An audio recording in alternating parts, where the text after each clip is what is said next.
Welcome to another episode of At the Table. Today we have a lot of great things in store for you, and one of the best things is Chris Spurgeon is here to join me today. She's been a part of our team at RG Decor for a few years, actually since 2017 in October. So yeah, it is coming up quick, and time does go by quickly. And we are just always so thrilled to have Chris a part of our team, and it is a special honor to have her with me here today. So we are going to make something that is fabulous. And Chris, tell us a little bit about how we found this recipe. Well, it's actually out of a magazine that we love from Canadel, which is one of our dining lines that we carry. And this magazine is a great way to showcase their product, but it's really a little bit everything kitchen, from great recipes to design tips and to really see their pieces, in real life. And we always flip through excitedly and want to make one of the recipes, so today we are.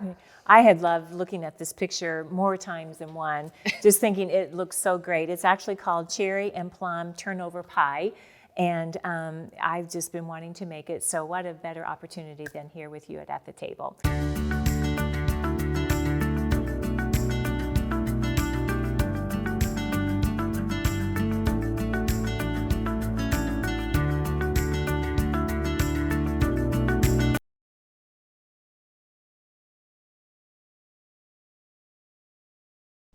All right, to get started in making the cherry and plum turnover pie, to make the filling, it takes just a few simple ingredients. First of all, it's a half a cup of sugar and 3 tablespoons of cornstarch, 6 red plums, and then 19 ounces of these Morello cherries. Now, I don't know if you've ever had them before. Have you had them, Chris? Yes, but when I've tried to find them, I haven't had any luck. They are a little hard to find. But they are wonderful. I mean, to be honest, I've just eaten several of them with a spoon, and they are so good. And they just don't taste like the maraschino cherries. They just have a really great flavor to them. That's why the jar is partially empty. Well, no, it only needed 19 ounces, and this is 24 ounces. Okay. That's what I'm saying. I'm sticking to that. Okay. So anyway, it is really some simple ingredients. And the nice thing about this filling is it's not super sweet. It's only a half a cup of sugar. So, the fruit is going to give its sweetness there. So really simple to get started. Basically, you want to cut up and cube the plums and putting those pieces in the pan with the sugar and the cornstarch, and then the cherries in the syrup, and then cooking that. So it's really simple first step. Well, and it's nice to go ahead and, after reading through the recipe, to do the filling first, because you actually need to put it in the fridge for a couple hours, let it cool off. Yeah. So definitely want to prep the filling first and then move on to the pastry part. It does need to cook on top of the stove for about 5 minutes, and so it's going to be nice and warm, and you don't want it to be hot when you're putting into the filling or into the crust. So then making the filling first and getting that going. So cutting up some nice fresh plums, and you don't have to peel them, which is great, and the pit is really small in a plum, so it's not too hard to remove that. Just really simple. Alrighty, so we're getting things together to do the filling, cutting up the plums, and mixing everything in the pan, and this needs to be done off heat. So what I do that, Chris, if you want to pour everything else in. I've got my cornstarch and my sugar, and just go ahead and mix them in the pot that you will heat up, but just don't put it on the heat yet until you get the plums and the cherries in there. So. And it says 6 red plums, pitted and cubed. So that's what we're doing here. It's nice that we don't have to peel them. I know, I'm not really sure. Maybe a potato peeler would have been a good way to peel them, because the skin's not really very thick on a plum. No. So that might have been a good way to do that. But anyway, Chris, this is really great to have you here with me today. You know, we worked together, have been working together for quite a few years, but I think this is the first time we've ever cooked together. So yes. But when I was thinking about having you over, I just think about all the great lunches you bring every day, and I'm like, she is such a great cook. I do love to cook. You do, and it always looks so good. I'm like, oh, and you do this after work, and I'm just always so impressed. Oh, thank you. Sometimes I'm a glutton for punishment. I get home and think, oh my goodness, why did I prepare this elaborate meal? But I love food. I do love food, and I do love to cook. Actually, my husband and I met at a restaurant. He was a cook, and I was the hostess, and really didn't know how to cook well when we started. Really? Yeah. he married me hoping that I would turn into a better cook, which I have, but he definitely taught me some things at the beginning, and now he cooks for Easter and Thanksgiving, and that's about it. So he can cook. He just refers to you. Yeah, I do. I have dreams of when the kids are older, maybe to take some specialized cooking classes. Really? Yeah, That's I do awesome. enjoy it. I like to eat well, so well, you know, and I think in cooking, it's always somewhat of a process that makes you love that, and then to know that it's going to turn out great and your family's going to love it. Yeah. And it's a nice thing. It's I find coming home after a long day cooking most of the time to be just really relaxing. I'm happy to be home and to enjoy my kitchen and just fixing good food, and always love to entertain too, so that's always fun to plan special things. But so Chris, I love the cooking part, just not the cleaning up part. Right. Well, that's for Jeremy, right? Yeah, maybe. But yeah, I come home, I don't know, grab a water or something to drink, turn on my music. I have to have my music on, and yeah, it is. There is something a little bit relaxing about it, and just kind of everybody stays out of the kitchen, and do they? For the most part, and I kind of do my thing, and my husband's always very appreciative of the meals, so that makes it worthwhile too. Well, I can see why, because seriously, you bring it in and I'm like, oh, that just looks amazing. Yeah, I just whipped this up yesterday, and these are just some of the leftovers, and I really want to say, can I have a bite? No, I might next time. Yeah, I would share with you. I know you would. That's so sweet. But, well, tell us a little bit about your family. I know you, yes, you have a sweet, sweet family. My husband and I have been married, gosh, it'll be 18 years in May. We have 2 girls. I've got Charlotte, who is 10 next week. Aww. And Alora is my older one, and she is 13. So they're good. They're really awesome. They're sweet young ladies. Keep me busy, but yeah, they are. They're fun girls. They are awesome. Yeah. Yeah. That's great. Well, we've got everything all mixed in. Let's take it to put the cherries in. Now, it does say to stir this continuously when it's cooking. So you just want to be really careful, because you don't want to totally destroy the cherries. Right. So getting a nice wooden spoon and just gentle stirring. The main reason you want to stir while it's starting to cook is so that the cornstarch can completely dissolve. This cornstarch, of course, is what's going to thicken up the filling. And so well, that is where that is. Can burn so easily, I feel like, too. Yeah, it says over medium heat, so we'll do that on medium and just stirring to mix it all, and then we will let it cook for a few minutes. Alrighty, well, let's take it to the stove, and again, we want to just put it over medium heat, and stirring continuously. Chris, if you want to kind of get that going here. Sorry about that. And you're going to see that the cornstarch and the sugar are in there, just kind of dissolving, and we'll start to get it to cook. And then as it comes to a boil, then you want to turn it down to a low heat and let it simmer for 5 minutes, and stirring occasionally. So we'll get it going here and see what happens.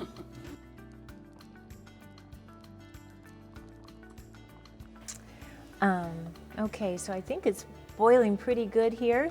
So we're going to turn the heat down just a little bit, again to like that medium low, and then we'll set the timer for 5 minutes. Yeah.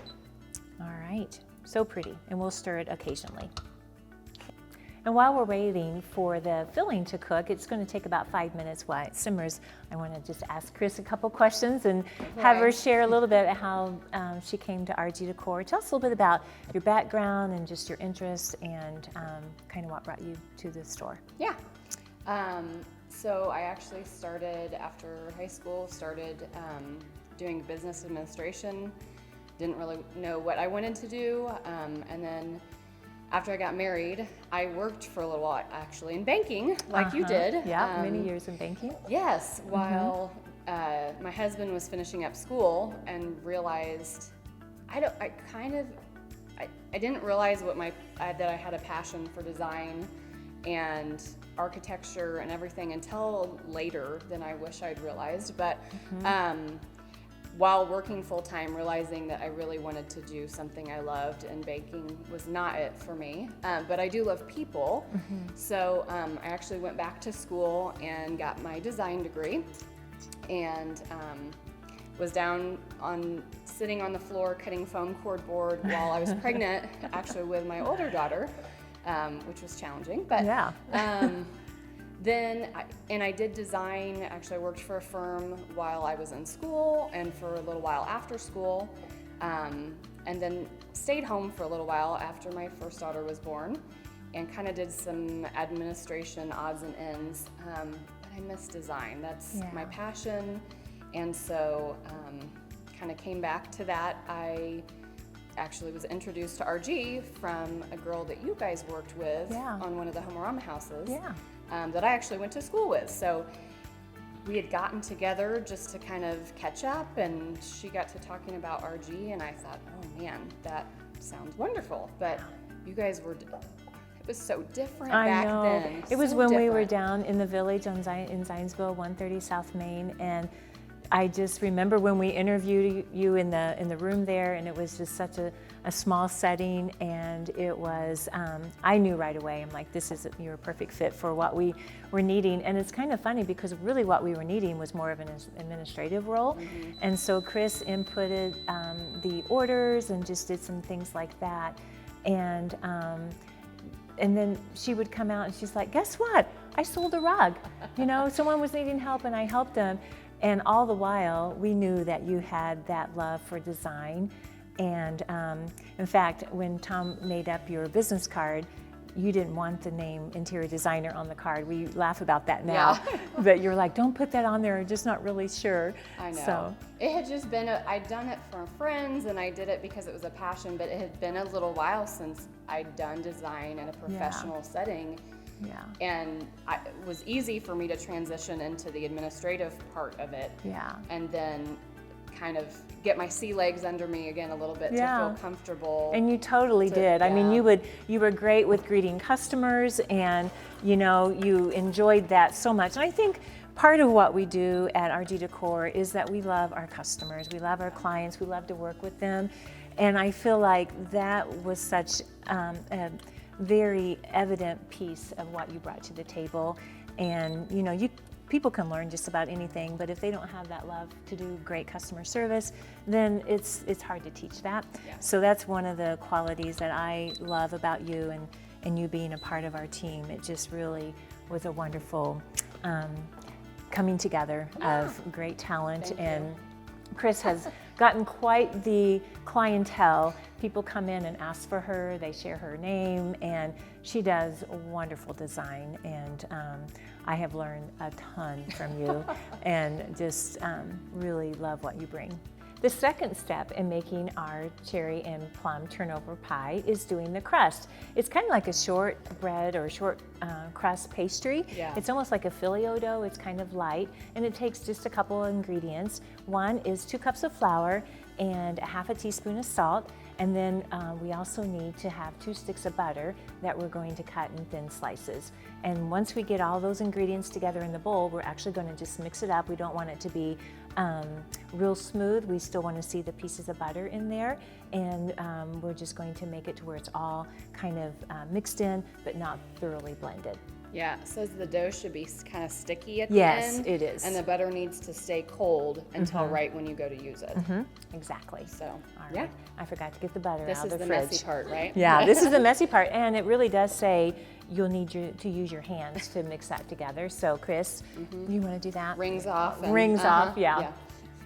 Let me grab the butter. Now we're ready to make the flaky short crust pastry.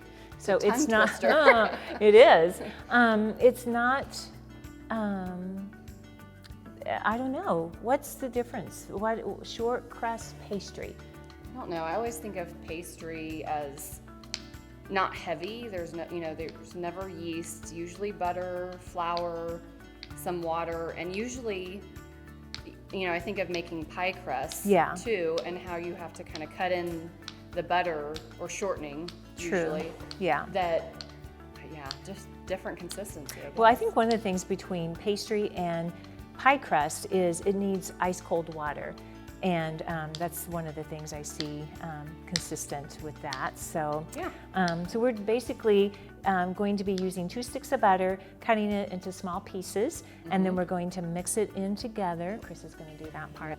Crust is a little bit more dense, and pastry is, I guess, when you think about it, like think about a croissant. I mean, isn't that, if it had wings, it could fly. Yes, I know. The grease is just rolling off of the croissant. Okay, so I put the flour and the salt in. All right. And now comes the fun, messy part. So 2 cups of flour, 1/2 teaspoon of salt, 1 cup of butter, which is 2 sticks, and then we're going to do 2/3 cup of ice water. So kind of after I get this in. Yeah. And it says, make sure to leave pieces of butter intact, so not too fine. Good. Which is probably why we're not using like a pastry cutter. Yeah, that's probably it. Yeah. I know sometimes in a pie crust it will do like pea-size pieces, and I think this is more like chunk. Yeah, chunky butter. So what are some of your favorite foods? Oh man. Anything that involves cheese. I know I said I was have a dairy aversion, but somehow cheese is okay. Okay. All right, good. Oh man, cheese is my weakness. Like anything, the yellow cheese or the white cheese or any all cheese? Of it. Okay. I love stinky cheese. I love melted cheese. Anything involving stinky queso, cheese, like blue cheese? Like blue cheese. Oh, okay, okay. And Chris, you know, you can really just eat about anything, and you just like, you just keep your shape really great. And but I think probably because I know one of your hobbies is running. I do. So you love to eat, but you balance it with some running. Right. Yeah. I love to eat, so I've got to have something off of that. All right. And there's no measurement on this part. You just kind of eye it. You kind of just spread it around. I don't think you can get too much on here. The main thing is you just don't want it to stick to your surface. And actually, before we kind of put it all together, we're going to brush some of the excess flour off, so it's all good. You can feel free to use your countertop, or I know they make these silicone mats that you were telling me about. I'm going to have to invest in one of those. But, you know, just making sure your surface is clean and all of that. And if you have a mat, that makes it a little bit easier. But, all righty. I can take that whenever you're all done. Of course, mixing it together with your fingers, there's going to be little pieces here and there, but then using the rolling pin to kind of help blend that all together. Okay, so. How about it? Okay. I don't know. Sometimes rolling out the dough can be just as challenging. Just as challenging. So just kind of putting it together here. I always like to put a little bit of flour on the rolling pin so that it, you know, helps it not to stick to. The dough is pretty sticky, but I think you did a great job at putting it all together. And, you know, there's no perfect way of doing this. You kind of have to mash it all together in some ways. And it does have this is going to go in a 9x13 pan. So it wants us to roll this out, and then we're going to actually refrigerate this so that it can get a little bit formed up better. So sometimes working with dough that is too soft just doesn't work. Like when you're making sugar cookies, you know, that dough usually needs to be chilled too to get the best result. So I think... Is this going to fold well? Yes, it is. Yes, this is going to fold just fine. So the recipe says to fold it in thirds and then in half. And so wish me luck. Is because of this, And again, we're going to actually, in the last part, we're going to roll this out again and use a rolling pin on it. But this is mainly just, I think, to keep it put together during the chilling part. At least that's what we're thinking. And this is what it looks like when non-professional cooks cook a beautiful recipe. Oh, well, it's going to be just fine. Tastes amazing. It sure is. It's made with love. I do know that. So, you know, that can always be our go-to. Always made with love. Made with love. Right. Yeah. Okay. Looks aren't everything. Right. Right, when it comes to food. That is so true. That's probably true in just about everything of life. Yeah. You know. So. Except when we do interiors. That is right? true. That's true. That's kind of our thing. That is so. kind of our thing. Good point. Yes, it is We all. do want those to, Yeah. to look good. We do need them to look good. You're exactly right. Okay. What's one of your favorite projects? Or what would make a favorite project for you? I know you've had a lot of them. I think as challenging as they can sometimes be, the ones where you have an empty palette, as I throw dough on the floor. Let me step on that for us now. One where you have an empty palette and really a client that just has an idea of what they want, but kind of the sky's the limit to, from flooring to paint color to rugs to just kind of needing everything is really fun because you can really make the space their own and you're not restricted. It can be challenging too to not have any restrictions or as many parameters, but that's always fun. Okay, so we have our dough all wrapped up here in a pretty package, and so now we're just going to refrigerate it for until it's well chilled. It says you can do it even if you wanted to make this ahead of time. It can stay in the refrigerator for up to 2 days. So this is something that's easy to do, and you can just put it in the refrigerator and then pull it out when you're all ready. Okay, now we're ready for part 3 of our cherry and plum turnover pie. So we've rolled out the chilled dough, we've put it in our prepared pan with the parchment paper underneath it, and now it's just time to pour in the cooled filling, which is all ready to go. And we did take a little bite of this, and I'm telling you, it's So really good. good. I love the cherries here. Yeah. This pan is so heavy. Yeah. So just putting this in, and it does say a 9 by 13 pan, so I think one of the things that I love about the name of this recipe is turnover pie. So if you've ever had a turnover, you know, it's not necessarily perfect. So, you know, it's our own creation a little bit. So we are going to now spread that out, and then we're going to pull that crust over the top because we do want the crust, the pastry to go over, not the crust, but the pastry to go over the top of the filling. Now we're ready for one of the final parts. So we've got the filling inside our pastry, and we're just going to turn over the crust. And again, it doesn't have to be perfect, obviously, you know, we have. What are you trying to say? Well, no, you know, it's just sometimes with pastry, with crust, it's just hard to make it perfect. And that's one of the things about having it chilled is really important because it just becomes more perfect than what it would be without. So it doesn't have to be perfect, but we do want to put the pastry over the top of the filling. So, and you may need to like spread it out a little bit as you go and just kind of make it work. And you know, as the filling cooks, it's actually going to ooze out of the top too, I think, just from what the picture shows here, which makes it even more pretty. So can we do anything with that part? This may be as good as it gets. Okay, all right, well that's fine. It also said, I didn't mention this, but I don't know if you can find pearl sugar, but it's just little pieces of sugar. Sometimes those are hard to find too. The other thing you can do is just take cubes of sugar and then chopping them up, which is what we've done here. And we're going to sprinkle that on the top. So just a little extra touch. All right, we're going to live with that. Like it's a world map or something, maybe.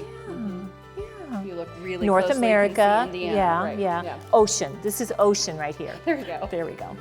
Yeah, okay, so we'll just sprinkle some of this sugar here on the top, and then we're going to bake it at 400 degrees for 40 minutes. Or until golden. Till golden, right. And you know, just always keep an eye on it because after all this work, you'd hate for it to burn, right? That'd be very sad. Yeah, we might cry. So, all right, I think we're probably good. Let's toss it in. Okay, looks great.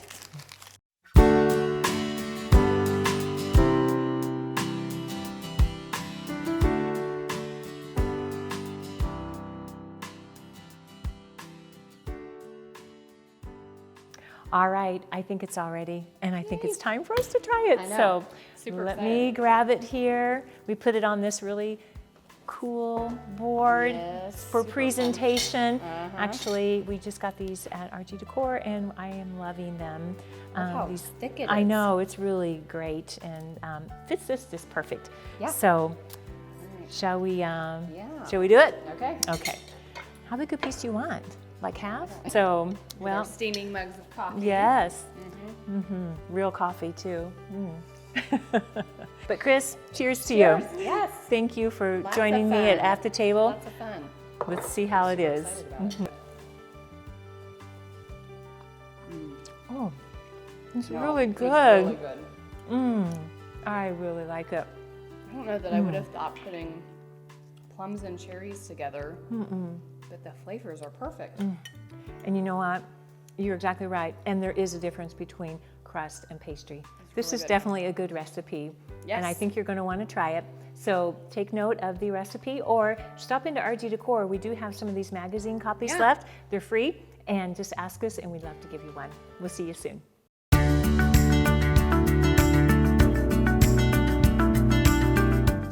Remember, did you ever watch the Brady Bunch, the episode when they were on camera and then they all got like starstruck? That's just how I felt right there. That came in really quick. Have you seen that one? Yeah. Yeah.